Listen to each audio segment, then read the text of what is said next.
répéter non-stop, non-stop. Et tous les 2 jours, quasiment, j'apprenais une mauvaise nouvelle. Ça pouvait être des petites choses, mais qui rendaient la vie infernale et des très grosses mauvaises nouvelles qui s'enchaînaient. Je me disais, c'est la vie, c'est comme ça. Mais après, quand on se rend compte autour de soi que, à l'âge que j'ai vécu des choses plus graves que mes parents, on se pose des questions, on se dit oui, c'est peut-être pas normal. Je me suis dit, je vais porter la poisse à tout le monde. Quand on voit que les gens qu'on aime tombent malades, qu'il y a des décès, on se dit, je peux pas rester comme ça, je vais partir, je vais laisser tout le monde. La jeune femme est alors désespérée. Témoin de son désarroi, des amis lui soumettent l'idée qu'elle aurait pu être victime d'un sortilège maléfique. Ils lui donnent alors les coordonnées d'un sorcier de la région.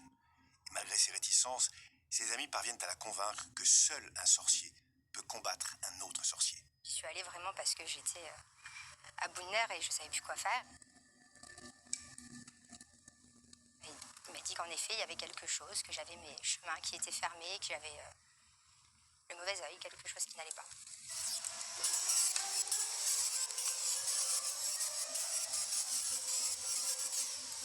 Franchement, j'y croyais pas du tout. Je suis pas à me dire je vais résoudre mes problèmes par la magie ou par la voyance, non. Enfin, à la base, je suis une scientifique. Qui lui aurait jeté ce sort?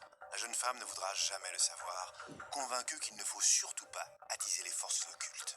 Je me dis que ça va se retourner contre moi un jour ou l'autre. C'est pas naturel. Donc je me dis que si je demande ça, il va se passer quelque chose. C'est pas sain. Ça me fait peur. Le témoignage d'Ève me perturbait, malgré mon esprit cartésien. Si je l'écoutais, la jeune femme avait été victime d'un sorcier, un être capable de délivrer des sortilèges maléfiques pour détruire sa vie. Je souhaitais savoir si ce type d'affaires était fréquent, si ces sorciers pouvaient vraiment agir sur le cours de nos vies. Je découvris très vite que ces croyances, en tout cas, n'appartiennent pas au passé. Elles sont encore très répandues dans le monde, comme me le confirma l'anthropologue et chercheur au CNRS, Jean-Pierre Dozon. Même si on est à une époque où on pourrait dire que normalement c'est des affaires anciennes, si vous voulez, des affaires de croyances anciennes, eh bien non, la sorcellerie est là, elle est là chez nous, en France, en Europe, aux États-Unis, et elle est là bien sûr dans des pays où elle est structurellement présente et de longue date.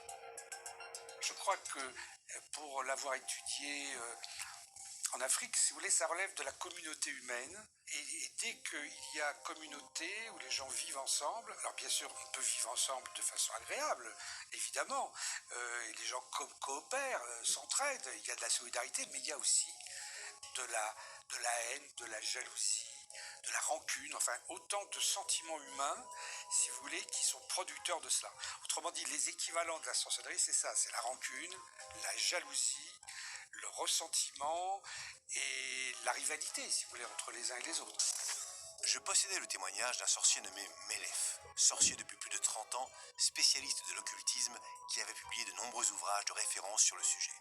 D'après lui, le recours à la sorcellerie est beaucoup plus fréquent qu'on ne peut l'imaginer.